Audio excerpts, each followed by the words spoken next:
최후의 심판과 최후 상태, 최후 심판, 그리스도의 재림하신 후에 이루어질 일이 바로 최후의 심판이다. 심판장은 그리스도께서 되실 것이다. 천사들이 이 대사업에서 그를 도울 것이다. 그리고 인류의 한 사람 한 사람이 그의 심판대 앞에 서게 된다. 의인과 악인을 막론하고 그 심판은 공이 이루어지는 것이다. 그 심판의 기준, 즉 법은 하나님께서 계시하실 말씀이 될 것이다. 두 번째, 최후의 상태.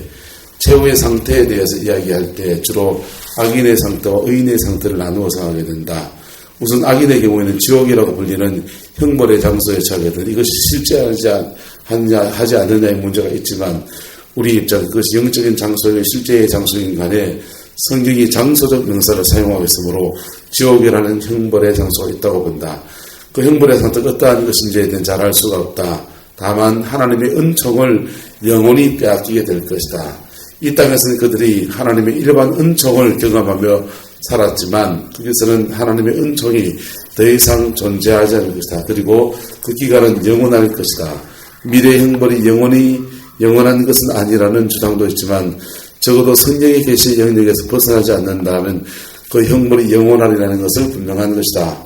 의인의 경우는 새로운 창조를 경험하게 되어 그의 몸이 영원히 사는 영광스러운 몸으로 변화되게 된다. 그리고 천국에서 영원한 거처를 삼고 살게 될 것이다. 그의 상급은 영원한 생명이며 하나님의 영원한 은총을 경험하게 되는 것이다. 벌코프는 이 천국을 복락과 등급이 있다고 주장을 편다. 그는 다니엘서 12장 3절, 고린도후서 9장 6절을 증거로 제시하고 있다. 그러나 고린도서 9장 6절은 헌물에 관한 문제를 다루면서 많은 헌물을 한 사람에게 하나님께서 많은 보답을 주시는 것을 가르치는 것이므로 이러한 주장에 대한 논거로 사용하는 문제가 많다. 다니엘 12장 3절은 그 언어 자체가 상징적인 것입니다가 꼭 그렇다고 주장하기도 말할 곤하다. 그러므로 이 문제에 대해 우리가 알 수 없는 이유를 돌리면 좋다. 요거는 이제 좀 보세요. 상급 심판이 있나요, 없나요? 자, 상급 심판을 말하게 되면 어떤 부분이에요? 천국에 등급이 생기는 거예요. 천국에 등급이 생기는 거예요.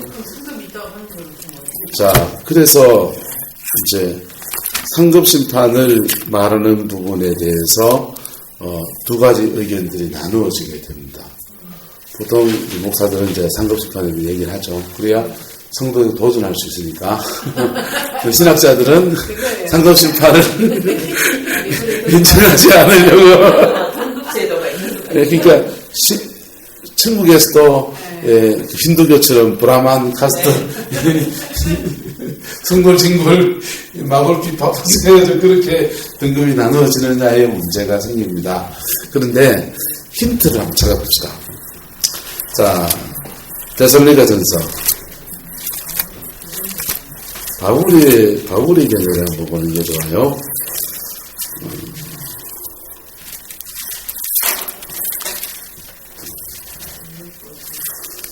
자, 이런 성경 보도 정확히 봐야 되죠. 선순육선지.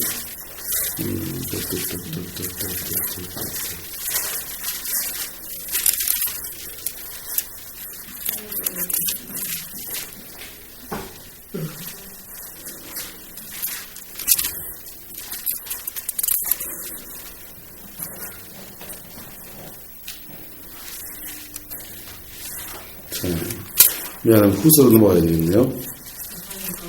제가 지금 제 성경책이 아니고 남의 성경책을 찾으니까 이게 지금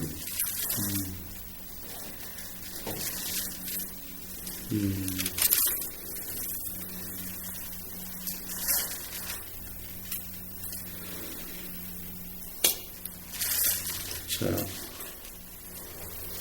못 찾겠다. 꼴이다. 잠깐만요. 우리의 자랑이나 기쁨이나 면류관이 무엇이냐? 주 강림하실 때 너희가 아니냐? 이게 어디 있어요?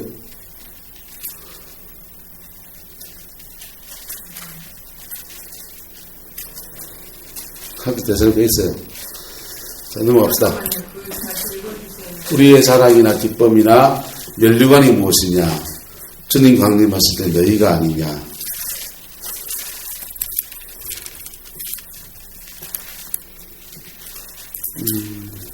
구절은 집에 찾으세요. 3장으로 나오고 있었는데 어디 있어요? 데살로니가 전서 2장 19절. 그렇죠. 2장 19절. 사도 바울의 상급에 대해서 말합니다. 바울 사도의 상급을 보면 딴 사람의 상급도 이해하면 되겠죠. 바울 사도의 상급 보세요. 19절 시작. 우리의 소망이나 기쁨이나 자랑의 면류관이 무엇이냐. 그의 강림하실 때 주 예수 앞에서 너희가 아니냐. 너희는 우리의 영광이요 기쁨입니다. 자, 사도 바울의 면류관이 뭐라고요? 소망이나 기쁨의 자랑의 면류관. 그렇죠. 사람들. 내가 집사님을 신앙 안에 키웠습니다. 천당 가면 집사님은 내 면류관이라는 겁니다. 그러니까 천국에 갔을 때에 집을 봤다, 뭐 했다, 뭐 이런 것도 있잖아요, 그죠? 뭐 그런 얘기들이 있는데 사도 바울이 자기의 면류관을 말할, 자기의 상급을 말할 때 자기가 세운 성도들을 자기의 상급이라고 말합니다. 왜?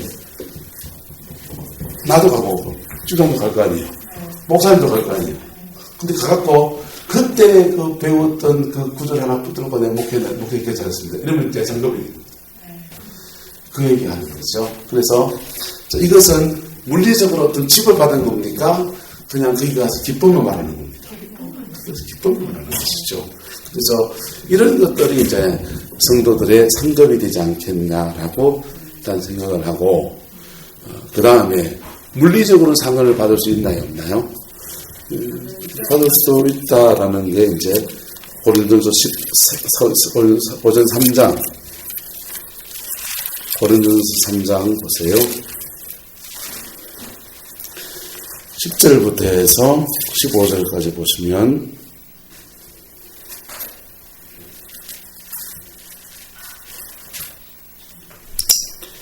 내게 그 하나님의 은혜를 따라 내가 지혜로운 건축자와 같이 틀을 닦아두매 다른 이가 그 위에 서우나 그러나 각각 어떻게 그 위에 세우기를 조심할지니라. 그랬으면 12절에 누구든지 금이나 은이나 보석이나 나무나 풀이나 지푸로 이 터 위에 세우면 각각 공력이 나타날 터인데, 공력은 뭐냐면 그가 수고한 힘이 나타날 텐데, 그의 수고에 대해서 밝히 드러난다는 게 나타날 텐데, 그날의 공력을 밝히니 이는 불로 나타내고 그 불이 각 사람의 공력이 어떠한 것을 시험할 것입니다. 만일 누구든지 그 위에 세운 공력이 그대로 있으면 뭘 받고 상을 받고, 누구든지 공력이 불타면 해를 받으니, 그러나 자기는 뭘 받습니까? 구원을 받는다는 거죠. 왜? 이 말씀 잘 목회할 때 좀 잘 생각해야 되는 사람입니다. 자, 그 사람은 구원을 받아야 안 받아요? 받는데 불 가운데 받는 것 같다 그랬어요. 여러분, 고린도 교회에 준 말씀이에요. 고린도 교회 누가 목회했습니까? 바울이 목회했습니다. 바울이 1년 반 동안 십자가만 피 터지게 지렸던 교회가 고린도 교회입니다. 아데네에서 지혜로 복음을 전하다가 판판이 깨지고 보혈만 전하고 결단하고 와서 십자가 피 묻은 복음만 연락해 전했던 데가 고린도 교회입니다. 그래서 사도 바울은 고린도 교회에서 한 게, 나는 너희 고린도에서 이 터 닦는 데만 목숨을 걸었다. 이 터는 예수 그리스도라는 터인데 다른 터를 닦아줄 사람이 없다 그랬어요. 이 터 위에다가 집을 지어야 되는데 금이나 은이나 보석이나 제대로 집을 지으면 그 집에 이 집이 새롭게 제대로 지어지면 이게 성전이 되고, 이 성전이 제대로 세워지면 성전된 사람이 가는 곳마다 하나님의 성전의 역사를 만들면서 주님의 인도를 이루어갈 거다. 그런데 이 성전이 제대로 안 돼가지고 대충 나무나 풀이나 지푸로 지어서 대충 지으면 성전 구실 못하고, 구실 못하면 어느 날 불이 한번 확 모르면 공력 쌓아놨던 것이 다 허물어지고 완전히 개틀 될 텐데, 그런 이 터는 남아있다 안 남아있다? 이 터는 남아있기 때문에 그는 구원받는다. 이 얘기입니다. 그러니까 보통 교회에서 제대로 십자가 앞에 사람의 영혼을 안 세워놓으면요 구원도 없어요. 뭐도 없다고요? 구원도 없어요. 저는 뭐 변수고 모사 많은 사람은 아니지만은 그 양반이 지옥 가는 크리스찬의 책 쓴 것에 대해서 100% 공감합니다. 무슨 책이요? 지옥 가는 크리스찬. 갖다 줘요? 지금요? 교회마다 다 하나씩 보내야 되는데. 그래요? 아니, 정감 같은 진리가 절 나오는 거 줬잖아요. 자, 그런데 사도 바울은 이 터 위에다가 쌓은 공력이라고 했어요. 공력이라고. 여기서 공력이라는 말은 자기가 공덕을 쌓는 그 공력을 말한단 말이에요. 그래서 힘을 다해 수고한 것에 대한 상을 줄 텐데 그것이 불을 지나가서 제대로 살아남아 있으면 상 받는다 안 받는다? 상 받는단 말이에요. 상을 받는데 그 대충 그냥 지어놓으면 나무나 불에 찌푸러 지어놓으면 상은 못 받고 고사하고 이 터는 남아있기 때문에 예수부터의 터 위에 세워졌다 이건 남아있기 때문에 구원을 받는 얘기하는 거예요. 그런데 사도 바울은 이 고린도에서 1년 반 동안 죽으라고 이것만 세웠다고. 근데 쟤들 이거 안 세우는 교회들도 천지백갈이 안 돼가요. 천지백갈입니다. 복음의 터를 제대로 안 세우는 교회가 대한민국 천지의 백갈이다. 은사받고 방언받고 능력받고 다 소용없다니까. 지옥 가버리거든. 뭔 소용이 있어요. 이거 제대로 세워놓고 그 다음에 그 위에다가 제대로 된 공력을 밝혀서 수고하고 애쓰고 힘쓰고 해서 교회 세워나가는데 사람 한 명 세우기 얼마나 어려운 줄 아시죠? 사람 한 명 세우기 얼마나 어려운. 그냥 어떻게 끌어모은 사람들하고 한 사람 제대로 세워서 성령 세례 주고 믿음 안에 키워서 세운 사람하고는 차이가 완전히 차이납니다. 사람 한 명 제대로 세워놓으면 그 사람 하나 세워놓은 것들이 신앙 안에 견고한 집을 짓는 것과 같아서 다 세워지게 되는데 그렇지 않고 대충 세워지는 것들은 때가 되면요. 불시험 한번 옵니까? 그러니까. 불시험 한번 오면은 훅 사라져버린다. 내 옆에 내 친구가 교회를 부임했어요. 이 친구는 예배당에 앉아서 설교를 잘해요. 설교를 잘해서 새벽 설교에 목숨을 걸고 설교했습니다. 아파트 단지 안에 교회가 있어서 이 친구 교회는 계속 성장하는 거예요. 우리 교회는 같이 부임했는데 우리 교회는 성장 안 하고 지금은 계속 성장하는 거예요. 그래서 작년 올 초에 3년 지나서 연임 체온이 안 돼서 한 방에 날아갔습니다. 한 방에 날아가고 그런 와중에 교인들끼리 저것들끼리 싸워가지고 내부에 싸워가지고 교인들 3분의 2 다 나가버리고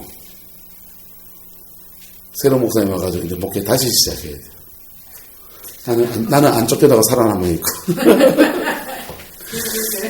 그 친구를 폄하하는 말이 아니고 한국계 대부분의 목사들이 이 터 안 쌓습니다. 복음의 터에 사람들을 세워야 되는 것. 이건 이 작업 아닙니다. 괜히 훅가시 나가지고 뭐 능력이나 은사나 이런 쪽으로 안내하기도 하고 괜히 기복주의나 막 집어넣어가지고 그러지 제대로 된 복음 안에 세우는 작업도 안 합니다. 목사가 해야 될 제일 첫 번째 일이에요. 저는 생각합니다. 두 번째는 복음의 터에 세워지면 그 다음에 성령 안에서 그 사람을 제대로 세우는 작업을 해야 됩니다. 그게 공력입니다. 이 공력 가운데서 그 사람이 믿음의 시험을 지나가면서 살아남는 사람도 있고 완전히 개털돼서 터져버리는 사람도 있습니다. 그 과정 지나가면서 살아남은 그들이 성전이에요. 성전. 제대로 된 성전입니다. 그래서 그 다음 구절 성전 나오잖아요. 16절에 너희가 하나님의 성전인 것과 하나님의 성령이 너희 안에 거하시는 것을 알지 못하느냐. 그렇게 성전으로 지어지면 이렇게 집이 지어진 것을 가지고서 그때부터 하나님은 하나님의 인들을 하나갑니다. 그게 상입니다. 이거를 봅니다. 그래서 그럼 이 고전 3장에 나오는 심판은 현세적인 것도 되고 내세적인 것도 된다고 저는 봐요. 이 땅에서도 이런 일은 반복되나요? 안 되나요? 그래서 우리 성도들이 이것을 하나님의 중간정산이라고 합니다. 택배하시면서 중간정산 주마다 합니까? 매일 합니까? 월말마다 합니까? 꽤요. 예. 그래서 전기가스 다 있는 거 찍어야지. 그러니까 매일 하죠, 그죠? 매일 해서 택배가 배송이 안 된 거, 된 거 확인 다 하고 전기가 끝내잖아요, 그죠? 중간 증산을 잘못하면 앞으로 남는데 뒤로 밑가는 일이 생깁니까, 안 생깁니까? 생기죠. 중간 증산을 잘해서 일 잘하는 사람한테 수당이 더 붙기도 하나요, 안 붙나요? 더 붙기도 하고 일이 더 맡겨지기도 하고. 그와 같이 신앙 안에서도 하나님은 목사도 중간 증산합니다. 교회도 중간 증산합니다. 성도도 중간 증산합니다. 그래서 그 중간 증산을 다 받고 그 다음 텀 그걸 잘 지나가면 그 다음에 또 축복으로 오죠. 그 친구요, 교회 쫓겨나서 생고생을 하는 거죠. 근데 중보팀이 붙어서 이모, 엄마 다 기독분들이세요.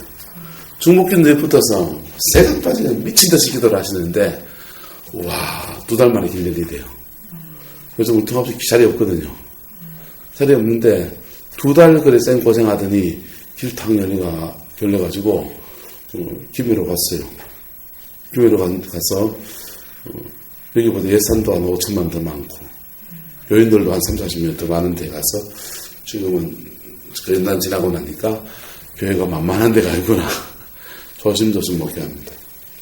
자, 저는 심판 때에 그 하나님의 상조심이 있다고 생각합니다. 근데 그 상이 우리가 생각하는 그런 상이 아닐 수도 있다. 우리는 지금 돈이나 많이 받고 집을 새로 짓고 이런 것들로 생각하지만은 하나님 나라에서 상은 그런 것이 상이 아닐 수 있다. 원래 이 고대사회에서 면류관은 마라톤 우승자에게 월계수입을 끼워주는데 원래는 왕이 쓰는 거라고요. 임금이 쓰는 건데 네 임금 오늘만큼 임금 흉내면 내봐라 하면서 월계수입을 꽂아주는 거예요. 그런데 승리자에게 주는 상이 있는데 그 상이 우리처럼 어디에 살고 강남에 산다, 어디 산다, 집은 몇 평이다 이런 상이 아니고 하나님 나라에서 상은 우리가 생각하는 것과 다른 차원의 상이 하나님 상인데 우리가 생각하는 것과 다른 차원의 상. 예를 들면 아까 말한 것처럼 내 열매가 하나님 나라의 상이란 말이에요. 신앙 안에서 내가 맺은 열매가 상이고 내가 주님 앞에 쌓아놓은 공력으로 쌓아놓던 다른 공력으로 쌓아놨던 그것에 대해서 하나님의 불로 심판하셔서 그것이 남아있는 것이 있을 때 그것이 성전다워졌기 때문에 왜 불로 나타납니까? 그래도 때가 있기 때문에 불로 정결케하시는 거예요. 불시험체라고 하는 뒤에 이게 정금 같은 신앙 안에서 이것을 하나님이 거룩하게 하셔서 성전을 삼아서 주님의 일을 하십니다. 저는 건물이 교회가 아니라고 생각합니다. 난 내가 교회라고 생각합니다. 내가 교회고 내가 그런 곳에서 하나님은 하나님의 성전의 일을 한다고 생각합니다. 똑같이 성도들도 성도답게 세워놓으면 이 사람이 들어가는 가정에서 이 사람이 교회입니다. 그래서 그렇게 세워 7개 그 이전에 그 축복 그 상으로 볼 수 있는 거죠. 그렇죠. 예. 그런 상이 우리가 생각하는 가치견의 상이 아닐 수 있다. 왜? 하나님 나라의 일이니까. 자. 하나님의 영광이 막 붙이기 때문에 그것만 해도 너무 좋고. 그게 뭔 치고도 천국 간 사람이 3가지 놀란다 그러잖아요. 첫 번째. 천국 안 올, 저 인간이 어째 천국이 왔노? 이것 때문에 놀라고. 김일성이 때려잡자 김일성이 가가와 있을 수 있다니까. 가가 지미 카튼 전도 바꿨어요. 김일성이 지미 카튼 전도 바꿔서 어머니가 읽은 성경책이라고 그걸 꺼내놓고 읽으면서 눈물을 퍽퍽 흘리고 그렇게 하고 그때 그 어머니 기념해서 교회 세웠잖아요. 그러니까 그 지미 카트의 전도를 받고 걔가 6.25도 그 나쁜 짓도 했지만은 때려잡자 김일성이었는 걔가 천국에서 형제 여기저기 올 수 있습니다. 그럼 나는 우리 반갑다고 엄마 때려잡자 김일성 왔네 이럴 수 있다. 첫 번째 안 올 인간이 온 것 때문에 놀래고 두 번째는 오실 분이 안 오셔가 놀란다. 그 목사님 어디 아팠노? 야 없다 야 어쨌됐노? 저 밑에 있대. 이것 때문에 놀란다는 거야. 그 장로님 어디 가셨는데 보이던데 그 장로님 말마라 저 밑에 저 안 있나? 이럴 수 있다는 거예요. 두 번째 논란 제목이. 세 번째는요. 뭐 때문에 논란인지 아세요? 맞춰보 있어. 내가 와 있네. 아멘. 와, 어째 내 같은 게 와 있노? 이대로 논란다는 거예요. 자, 천국에서는 그렇게 만나게 되겠죠. 자, 현대적 종말론, 구약, 특히 묵시문학이 오는 메시아와 그를 통해 이루어질 종말론적인 사건들을 말한다면, 신약은 이미 이루어진 일에 대해서와 앞으로 이루어져야 할 일, 즉, 이 두 가지 측면을 다룬다. 신약의 종말론을 특징 지어주는 특성은 이미 already 그리고 아직 난 옛 사이에 일어나고 있는 긴장관계라고 할 수 있다. 신약 성경에서 우리는 구약에서 예언되어 왔던 한 위대한 종말론적 사건이 이미 일어났던 소식을 듣게 된다. 예수님의 삶과 죽으심 그리고 부활하심에 관한 수많은 자세한 기록들은 구약의 예언의 성취 사건으로 여겨지고 있다.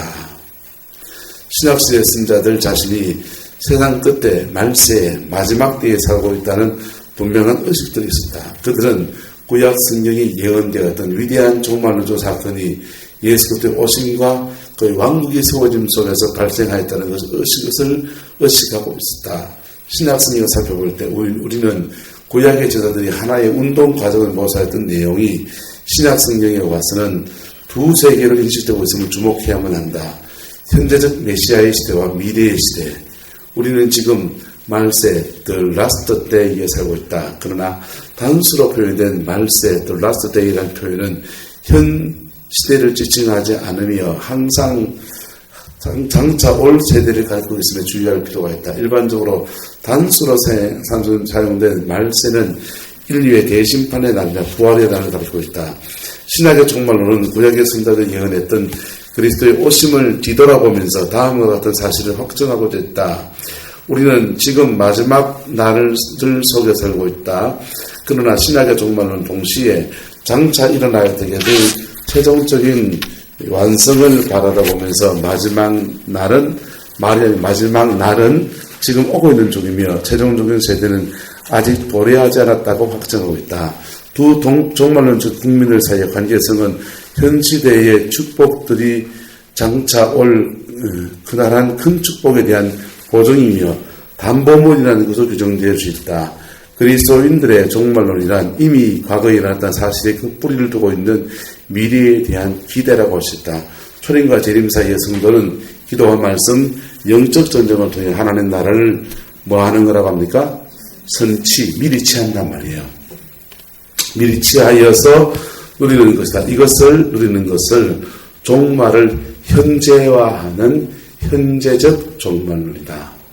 몰트만이라고 하는 사람이 하나님은 미래로부터 오시는 하나님이다.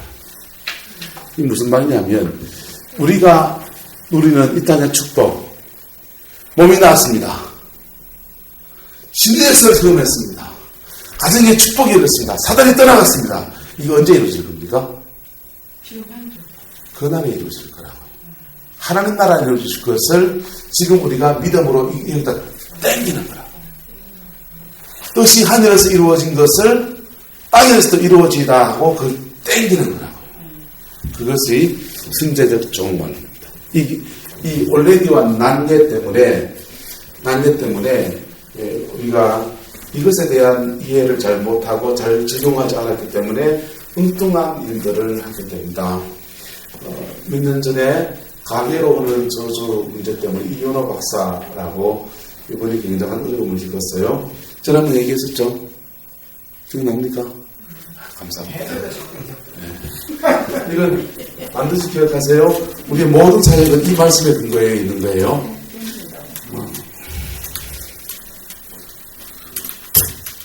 땡기는 거예요. 십자가에서 이루어진 그것을. 그렇죠. 십자가에 이루어졌잖아요. 직직의 말씀으로 네가 저절로 옛날에 조영주 목사는 항상 그 말씀 가지고. 예, 그 말입니다. 이루어진 것을 내가 믿음으로 지켜야 돼. 예. 이루어진 것을 취하는 것도 맞고, 네. 그것이 완성될 날이 재림의 때니까, 재림의 때 완성될 것을 지금 땡긴다는 것도 맞고, 이해가 됩니까? 가게 흐르는 저주의 이은호 박사님이, 주기철 목사님 외손자잖아요.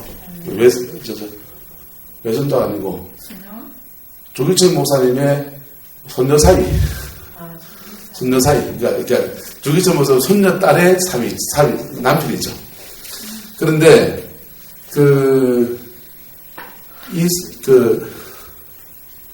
누구라고 했죠, 갑자기? 이은호 박사.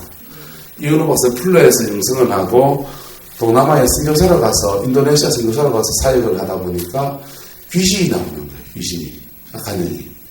악한 영이 나오는데, 인도네시아에서.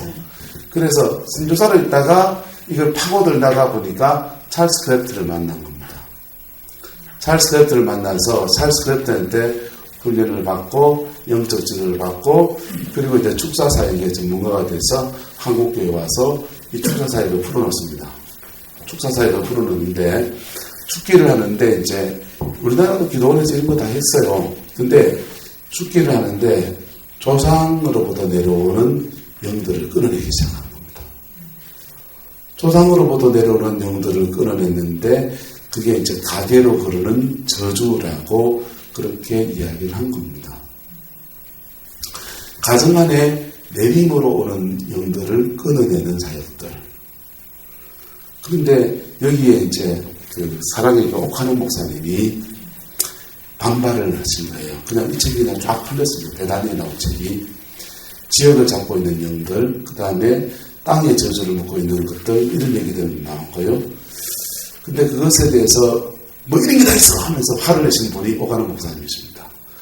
오가는 목사님이 들고 일어나서 늦추기 시작하니까 막 다른 이단 정죄하신 분이 다 달라들어가지고 이은호 박사 이단을 몰았어요. 그런데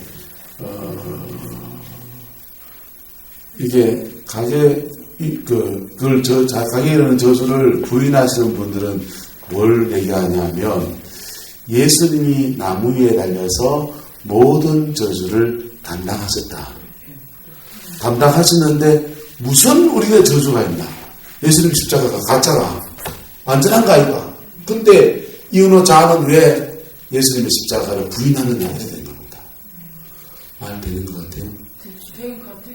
말도 안 되는 것입니다. 왜? 부인하면 안 되고 예수님 저주에 나무 위에 달려서 십자가에 달려서 저주를 받으신 거 맞습니까? 안 맞습니까? 맞죠? 이 저주를 통해서 우리의 모든 저주를 짊어진 건 맞나요? 안 맞나요? 맞죠? 그런데 그게 우리에게 완전히 풀립니까? 아니지. 완전히 안 풀리면 예수님 십자가를 부인하는 겁니까? 아니, 그 부인한 거 아니지. 누구야, 누굴 입고 있다고 했을까? 계속 그거를 선포하고 해야 그 불신이라고 생각하는 겁니다. 근데 보세요. 여기서 무슨 문제가 있냐면 이분들이 종말론을 몰라서 그렇습니다. 종말론은 두 가지로 말하면 개인의 종말론과 우주적 종말론, 또 한 가지로 말하면 현재적 종말론과 미래. 현재적 종말론은 이미 이루어진 것, 십자가의 죽으심으로 이미 이루어진 것, 할렐루야. 그 다음에 미래는요, 아직 안 이루어진 것, 아직 안 이루어진 것과 이미 이루어진 것 사이에 우리는 여기서 있습니다. 그래서 가계로는 저주든지 무슨 저주든지 간에 저주는 이 땅에 있습니다. 이 땅에 있는데 그것을 예수님 십자가에 이미 완전히 끊었습니다. 완전히 끊었는데 이것이 완전히 성취되는 것은 여기입니다. 미래입니다. 우리는 여기서 있습니다. 그래서 이미 이루신 그 은혜를 의지해서 십자가의 그 은혜를 의지해서 미래에 이루실 것을 믿음으로 땡기는 겁니다. 그때 우리 그걸 푸는 겁니다.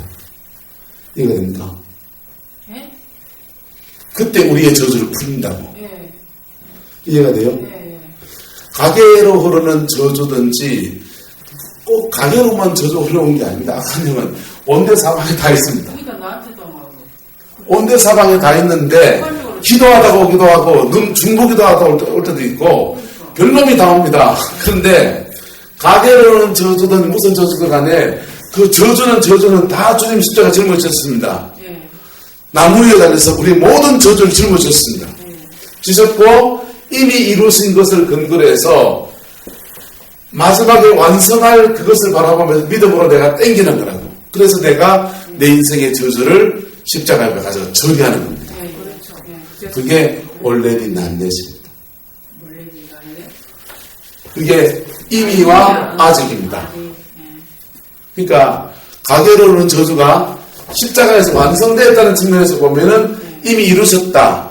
근데 그 저주는 다 없다라고 말이 돼야 안 돼요? 안 됐죠. 말이 되고.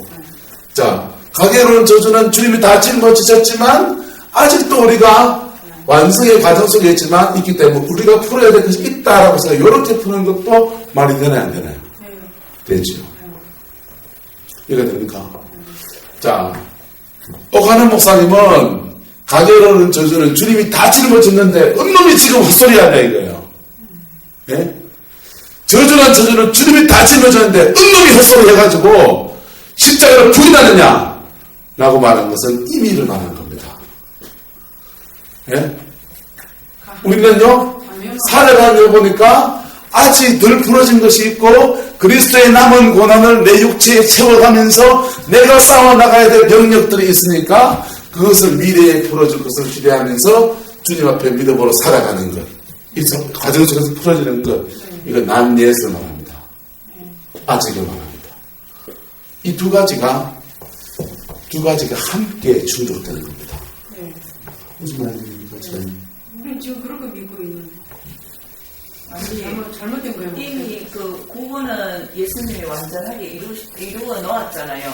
예. 완전하게 이루어 놓았는데 우리가 완전하게 이루어 놓았는 거를 사실상 그 말씀을 100% 우리가 말씀이 내 머리 끝에서 발끝까지 100% 그거를 내가 그럴 수가 없잖아요. 불완전하잖아요. 네. 그러니까 그 말씀을 그만큼 내가 믿음으로 몸치에 나가서 그 불법을 행한 악한 영혼 불법을 해가지고 우리 안에 그걸 자꾸 썩게 만들고 와 그걸 말씀이 머물지 못하도록 뭘 이러다가 보면 그 말씀이 그걸 또 머물지 못하도록 그랬는데 그 사실상 100% 내가 그 말씀을 늘 선포하면서 주님이 이러고 나왔다 믿음으로 치에 계속 나가면은 그래서 내가 지금 그 얘기하는 거잖아요.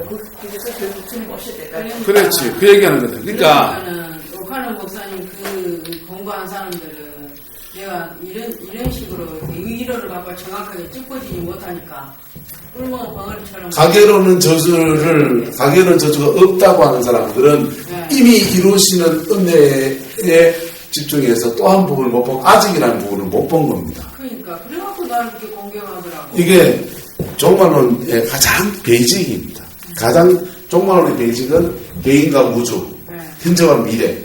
요 가장 베이직한 부분들, 가장 기초적인 것을 생활 속에, 삶 속에 적용하지 않아서 엉뚱한 사람 이단 만든 거라고. 그럼 내가 그 이들한테 간다고. 난 그일 때문인지 모르겠지만 그 일이 있고 난 뒤에 오가노가 돌아가셨잖아요. 가나몰로 돌아가셨잖아요.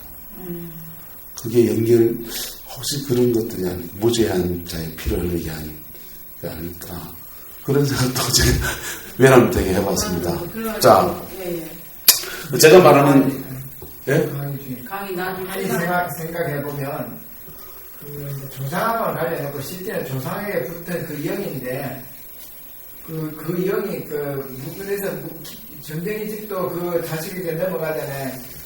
내림이 되죠. 내림이 그렇게 되잖아요. 그런 식이 안 되는 한마디로 이게 가게로운 저주가 왜 심각하냐 하면 가게로운 저주가 왜 심각하냐 하면 태아기와 유아기 이때가 아이가 아무것도 판단할 수 없고 그냥 부모로부터 그냥 물려받는 때에 들어오기 때문에 문제입니다. 특히 태아기 때는 영세부터 그 뱃속에 있을 때 공격을 받으면 장애인이 돼요. 태어나면서 대부분 심각한 공격을 받는 애들이. 우리 누님이 정박가 전공인데요. 정박이 전공인데 누님이 그러는 거예요. 참 이상하다는 거야. 왜 의사집의 애들은 부모가 의사인 경우에 다운이가 많다. 다운 증후군. 이거가 정박 증후군이에요. 정박아가 많다는 거예요. 왜 의사집의 애들은 정박아가 많지? 참 이상하다. 저한테 그래요. 근데 왜 그럴까요? 그런 쪽으로 의사가 누구 만납니까? 환자를 환자는요? 환자들은 여러분 병의 80% 이상은 악한 얘기 나옵니까? 80% 이상은 악한 얘기입니다. 악한 영이 심리적 상태, 마음의 상태를 뒤흔들어 놓고 죄나 상처를 주는 악한 영이 자리를 잡으면서 병을 일으킵니다. 그런데 그 악한 영을 달고 있는 사람들을 매일 만난다고 생각해요. 영적 상태가 되게 안 좋은 사람을 하루에 30명, 40명 매일 만나서 그 수술하고 치료하고 그런다고 생각하세요. 그 영이 묻으면 어떻게 됩니까? 정결을 해야 되잖아요. 정결의 과정을 거쳐야 되는데 낮 동안 그런 고도에 집중 생명을 다루는 일 하니까 스트레스 받으니까 밤에는 술 마시고 집에 가서 TV 자고 그 영이 어디 갑니까? 영은 약한 대로 그럽니다. 가정 안에서 가장 약한 사람에게 들어갑니다. 그래서 목사님 지금 제가 궁금한 걸 질문하면 안 되죠, 그죠? 하세요. 아니 그 기도할 때 이렇게 그런 걸 보면 어떻게 조심해야 돼요? 봤을 때요. 악한 영을 봤을 때 대적을 하든지 악한 영의 등을 보이지 마세요. 등을 어떻게 보이는 거예요? 뒤로 물러서지 말라고. 물러서지 말라고요? 네. 묶어놓고 하나님 이거 요즘 너는 내가 더 이상 관여 안 하겠으면 이럴 수 있어요.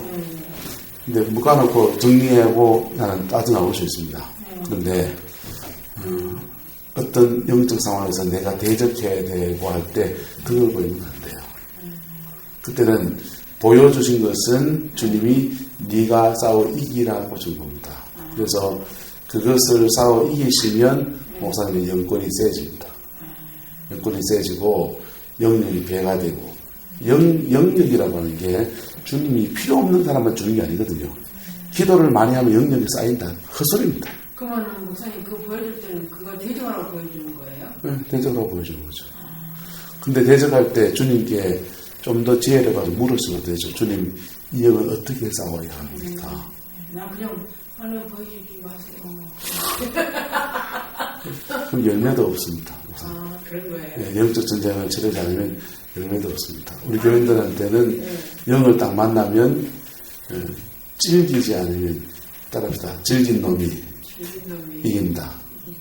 영적 전쟁에 찔긴 놈이 이깁니다. 근데 그거 보는 순간에 막 동시에 나한테 막 이렇게 더러운 막 구역질 나가려고 몸이 막 아주 너무 괴로우니까 더 이상 그걸 보는 걸 어떻게 주님 보여주지 마세요. 나 이거 싫어요. 그렇게밖에 할 수 없더라고요. 이제 그거는 이제 목사님의 의지로 그걸 거절하는 것이죠. 그럴 수도 있습니다. 나를 지키려고 내 감당이 안 되니 난 안 볼랍니다. 이럴 수도 있습니다. 그런데 그 영을 보여줘서 내가 회복시켜야 될 사람을 회복시키는 일이라면 영적 전쟁은 재미삼아 전쟁을 하는 건 없잖아요.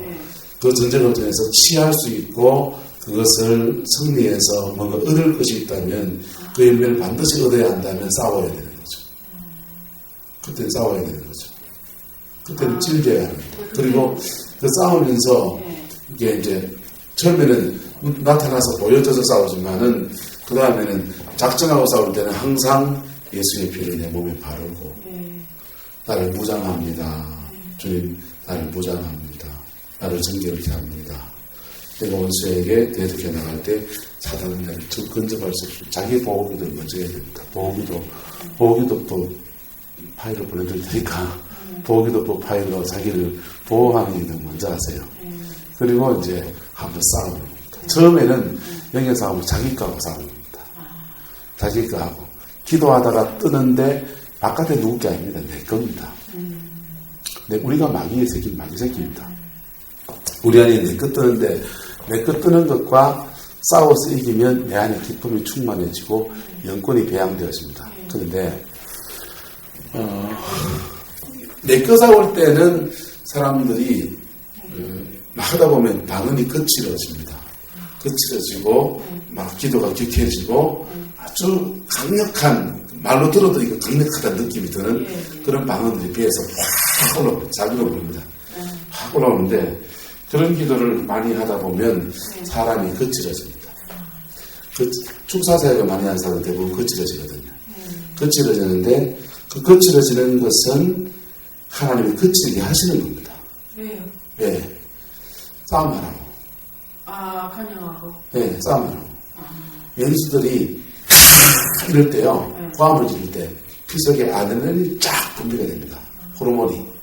그러면 귀 한쪽 무릎 뜯겨도, 혀가 한쪽 뜯겨도, 여러분, 어릴 때 싸움할 때, 피멍이 막 들어도 아픈 줄 모르고 피튀기에서 싸웠거든요. 나중에 이제 나 거의. 근데 싸움을 끄다고는, 아이고, 아이야. 그런단 말이에요. 그런데 싸우는 동안은 모릅니다. 맹수들도 마찬가지예요. 맹수들도 싸우는 동안은 여기 쥐 뜯겼는지 물어 뜯겼는지 모릅니다. 싸우는 동안은 그렇고 싸우고 난 뒤에 보니까 이게 물어 뜯겨져 있습니다. 영적 전쟁치도 똑같습니다.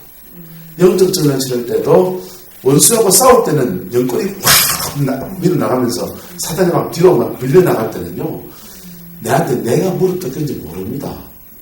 근데 영적 전쟁 치고 난 뒤에 하루 지나보니 머리가 마음이 부두하기도 하고 머리가 좀 묵직하기도 하고 특히 어깨가 혈기가 뭉친 자리거든요. 혈기가 뭉친 자리니까 혈기, 이 어깨 주위에 마음이 이렇게 묵직하게 이렇게 등 쪽에 그 느낌으로 물려는 겁니다. 그거는 물린 겁니다. 악한 영에게. 물린 거니까 그럼 다시 어떻게 해야 돼요? 다시 주님한테 와서 풀어야 돼요. 주님 앞에 풀어야 됩니다. 십자가 앞에 나가서 자신을 정돈하고 풀어야 됩니다. 상담학을 하면, 상담학 공부를 하면 상담학 안에서 이렇게 내담자를 상담을 하잖아요. 상담을 하고 난 뒤에 내 것을 정의해 주는 것을 축복이라고 하죠. 근데 역전이가 옵니다. 거꾸로 오는 걸 역전이라고 그래요. 역전이가 된단 말이에요. 역전이가 되면은 내가 역전이가 된 상태에서 계속 만나면 사람이 붙어버립니다. 마음이 붙으면서 역전이가 되어버리거든요. 그래서 이게 영적 공감대를 만들어서 이렇게 동화되면서 역전이가 되니까 동화되지 않고 거리를 두고 상담하는 훈련을 시킵니다. 그리고 그래도 역전이가 된 것이 있으면 또 다른 슈퍼바이저, 내보다 내 위의 레벨의 사람에게 가서 상담을 받으면서 내 걸 풀어내도록 합니다. 그렇지 않으면 어떤 일이 생기냐? 좀 죄송합니다. 이렇게 상담하다가, 이 순간에 상담하다가 성적 사고가 굉장히 많이 납니다. 그래서 그런 것들 때문에 그걸 방지하려고, 역전일을 방지하려고 그런 것들에 대한 엄격한 슈퍼바이저를 두도록 되어 있습니다. 영적 사역 하다가도 똑같은 일이 일어납니다. 영적 사역은 상담하고 또 달라요. 영적 사역은 공감대를 만들고 해야만 사역이 일어나게 있습니다. 상담에서는 이 사람과 거리를 띄워서 공감대를 만드는 척 하면서, 공감해주는 척 하면서 끌어내는 거라고요. 영적 사역은 그 사람과 영혼에서 걸음을 같이 짜는 거란 말이에요. 그럴 때 역전이가 더 많이 일어납니다. 직접적으로 그 영을 건드리기 때문에 더 강력하게 일어납니다. 그것을 역전이가 된 것을 자기가 주님 앞에 나가서 풀는지 아니면은 준비하고 가야 되는 거죠.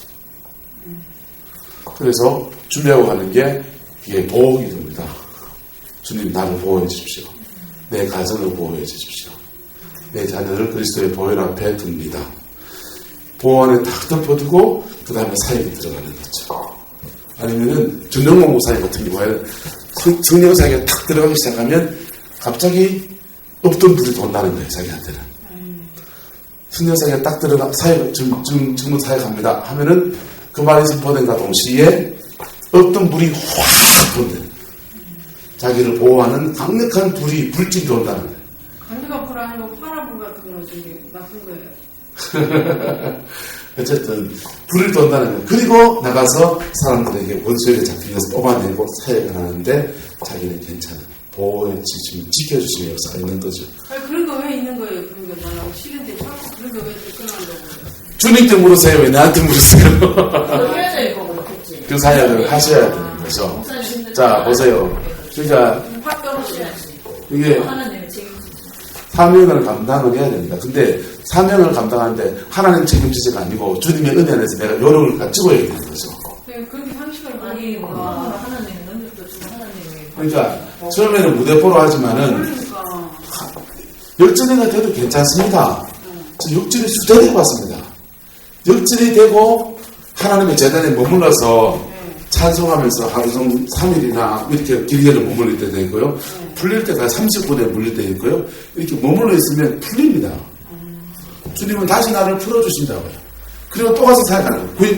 구약성의 제사장들도 자기를 정결케 하는 걸 먼저 하고 그 다음 다른 사람들에게 사역을 하고 그 다음에 또 묻은 것은 물두멍에 씻고 그리고 성전 안에 들어가는 겁니다. 그게 믿음의 사역자의 삶입니다. 그럼 목사님 그게 풀려는 그런 방법이 있다고요? 그냥 그 기도만 하는 거예요? 푸는 기도문이 있죠. 이 기도문은 믿음으로 취하는 거죠. 영적 세계는 믿음의 싸움이니까 푸는 기도문을 가지고서 그거 보혈을 돕는 기도를 하고 그 믿음으로 이걸 취하고 가는 거죠. 양촌에 논산 양촌의 치유센터도 그렇게 하고 있고 하기 전에 그냥 예수 십자가에 거의 피를 뿌리고 바로 쏟아붓습니다. 방을 기다려야 돼. 방언기도 있다. 기도가 계속 모르겠어요.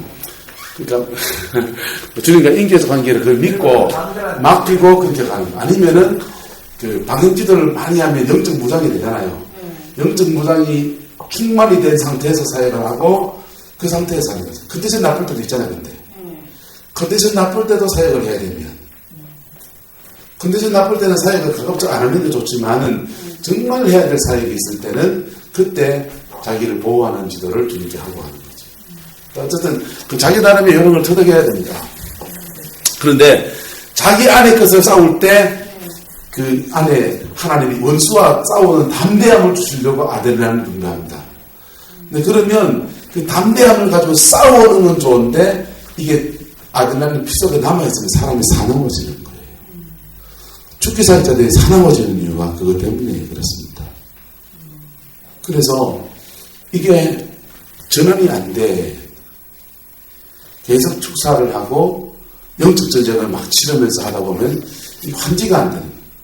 여기서는 축사를 하고 여기서는 상담을 해야 되는데 부드럽게 여기서 축사를 하고 이 환지가 안 됐어요. 여기서 상담을 해야 사야 돼. 부드럽게 상담해야 되고 그치게 해서 이년아 네가 그런 기시 들어왔지 이렇게 사는 사람들이 지금 많다는 거잖아요.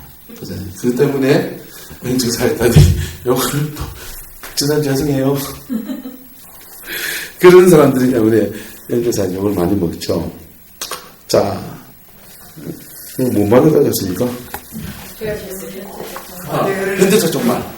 그래서 우리가 하나님의 하신 일은 초림에서 사건이 일어났고 우리에게 적용되어지고 완성되어지는 때는 이때라는 겁니다. 완성된 때는 우리는 여기 있다는 거예요. 그래서 이 속에서 이만큼 와서 이루어진 것도 있고 의미도 있고 아직 안 이루어진 영역도 있다 없다? 있죠. 안 이루어진 영역도 있으니까 아직입니다. 아직인데 하나님 편에서 이루어졌나요? 안 이루어졌나요? 하나님은 이루셨죠. 이루셨고 우리의 삶에 적용되는 과정이 남아있는 겁니다. 이것 때문에 이현호 박사가 이단으로 정죄됐다는 거예요. 이현호 박사도 자기도 뭔가 신학적 승립이 덜 돼 있었는지 연구가 덜 돼 있었는지 가게로는 저주가 성경에 나온다. 구약 성경에 아비의 죄를 자녀로 3, 4대까지 내려가게 한다고 그렇게 되어 있으니까 구약 성경에 나온다. 신약 성경에 저주 끊어졌다고 하지 않냐? 뿡 까먹고 뭔지 안 한다 그랬어. 자기는 또 안 한다 그러고 그 신을 이해하죠. 근데 정말로 조선의 가장 큰 뼈대 안에서 현재와 미래를 가지고 풀어내야 된다는 것이죠. 이해가 되죠? 근데 가게로는 저주가 왜 그 시기에 하냐 하면 이 무방비 상태에서 들어와서 그 사람의 인격을 만듭니다. 집사님의 인격을 만드는 전 인격 과정에 들어와 있습니다. 성품의 깊은 뿌리에 잡혀 있습니다. 마귀가 숨는 가장 깊은 숨는 곳은 가게에 오는 영들에서 숨는 겁니다. 근데 이거 보세요.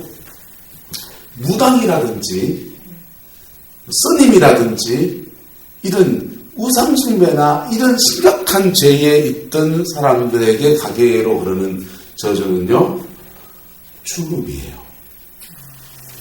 네, 십계명에 나 외에 다른 신을 두는 자는 살립니까 죽습니까?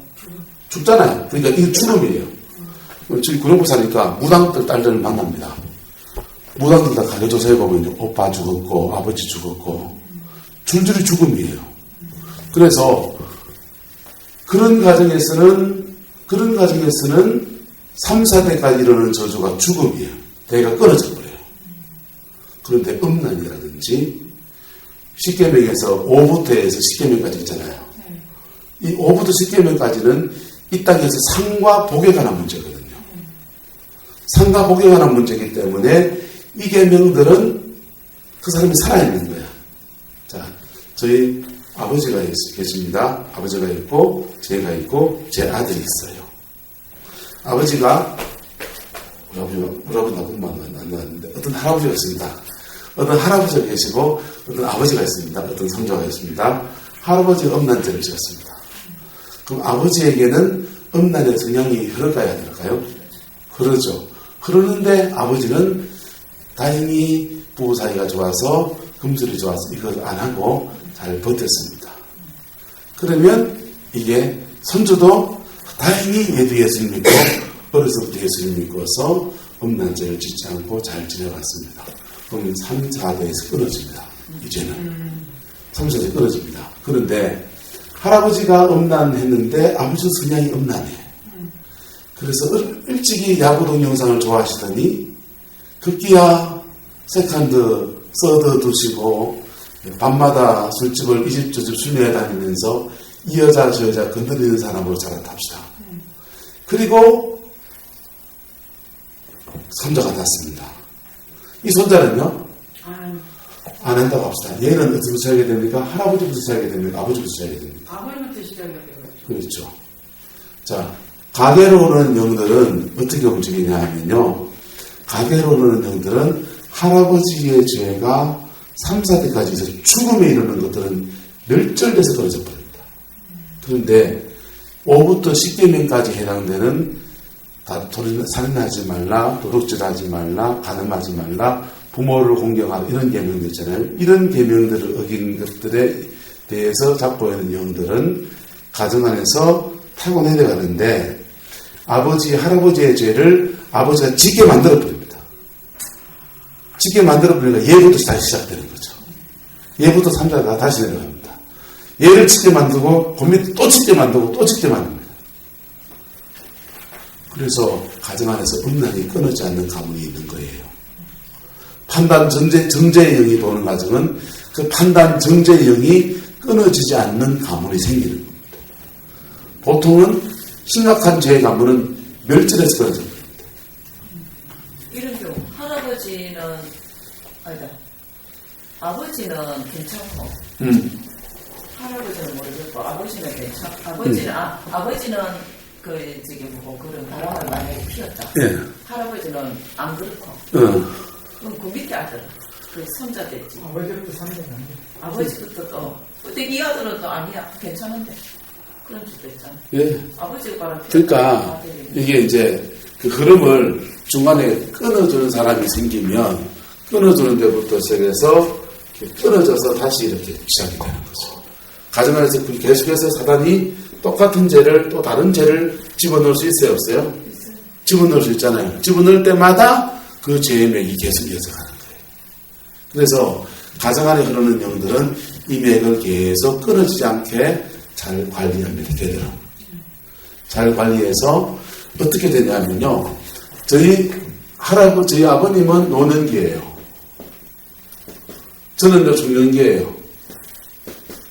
저희 아이들은요 사춘기입니다. 요 시기가 딱 맞물립니다.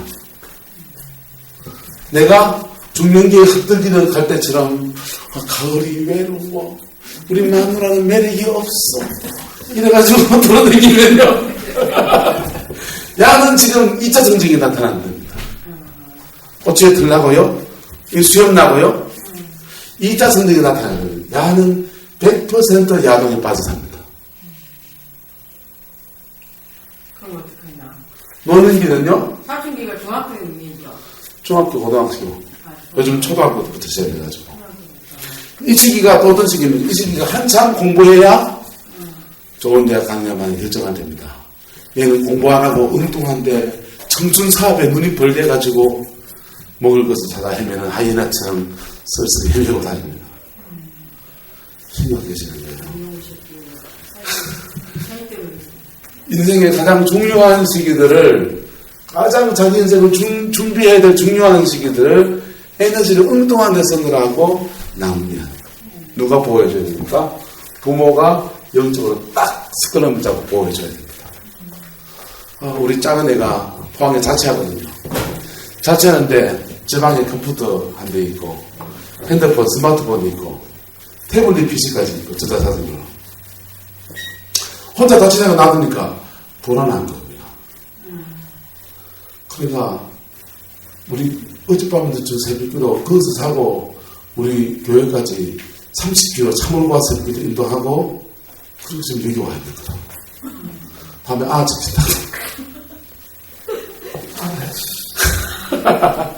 근데요, 이거 보세요. 이 중년기, 이 시기가요, 할아버지가 중년기입니다. 할아버지가 중년기라면, 부모는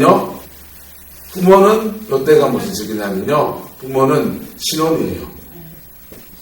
신혼이고, 자녀는요, 태릉입니다. 남자들이 바람 피우는 두 가지 타이밍이 있습니다. 신혼하고요, 중년기도 대표입니다. 예. 음란행위 언제 도느냐? 신혼에 애 뵀을 때 봅니다. 왜? 성적 욕구를 자기 파트너한테 풀 수 없을 때. 중년기 때 자기 아내가 매력이 없고 밑색임이 예쁠 때. 그때 풀립니다. 근데 이 시기가 자녀에게는 사춘기고요. 자녀에게는 퇴중기입니다. 이때 여기 들어가 버립니다. 그래가지고 들어간 영은 태아기, 유아기, 사춘기. 인생에 가장 준비해야 될 중요한 시기에 자리 잡습니다. 유아기 때는요, 유아기 때 심리학 얘기했죠. 구순기, 입으로 빠른 게 자기 만족을 주는 때입니다. 젖만 잘 먹어도 행복한 때입니다. 화장실 가서 똥 누는 거예요. 배변기. 배변기 때 베이스의 쾌감 속에서 주는 것, 내 몸에서 뭔가를 내보내는 것에 기쁨을 누릴 때입니다. 요것만 들어도요, 내가 받는 것과 주는 것 잘하는 사람들입니다. 이게 행복감을 굉장히 결정하는 거예요. 이 중요한 시기에 사단의 장난이 일어나요. 손톱 물어뜯는 것도 다 거기에서 나오는데. 네. 그래서 사춘기 때는요, 어른 되는 때입니다. 이때는 우리나라는 열심히 공부해서 고등학교, 대학교 좋은 데 가야 될 텐데, 머리 좋은 애가 엉뚱한 데 에너지 다 쓰면서 사춘기 때 질풍노초 방황하다가 세월 다 보냅니다. 그래서 가계로 흐르는 저주가 왜 그 시기하게 중요하냐 하면, 인격을 형성하는 가장 베이직한 때에 이 일이 일어나기 때문에 그렇습니다. 그럼 사춘기한테 할머니로서 해줄 수 있는 게 뭘까요? 난 그거 심각합니다. 어른이긴가? 기도만 해서 별일 아니고. 기도만 하면 되죠. 기도만 하면 되는 기도하고, 할머니니까, 아들이에요, 딸이에요? 딸하고 사이한테 가르쳐야 됩니다. 제일 네. 너희들이 지금 중년기 할 거냐, 중년기. 네. 이때를 어떻게 신앙안에 보내야 되는지 가르쳐야 됩니다. 그리고 나는 기도해줘. 그래서, 정말론에서 현재적 정말이 중요하다, 중요하지 않다? 현재적 정말이 굉장히 중요합니다. 우리가 성령 사역을 하는 것은 주님이 하나님 나라에서 이루실 것을, 하늘의 것들을 지금 땡겨서 쓰는 겁니다. 치유도 하늘에서 이루실 것을 그날의 눈 먼 자의 눈을 뜨게 하고, 안전뱅이는 뜨고, 안전뱅이를 쓰고, 소령은 눈을 뜨고, 그 일들을 지금 이 땅에서 미리 땡겨서 이루는 겁니다. 왜? 무엇으로? 주님이 십자가에 이루셨던 것과 이루신 사건을 근거로 해서 주님 하나님이 완성에 약속하신 것을 믿음으로 취하는 겁니다. 이게 성령 사역의 현재적 종말론을 의지해서 이루는 것이죠. 자, 그 다음 전전전설 표를 보십시오.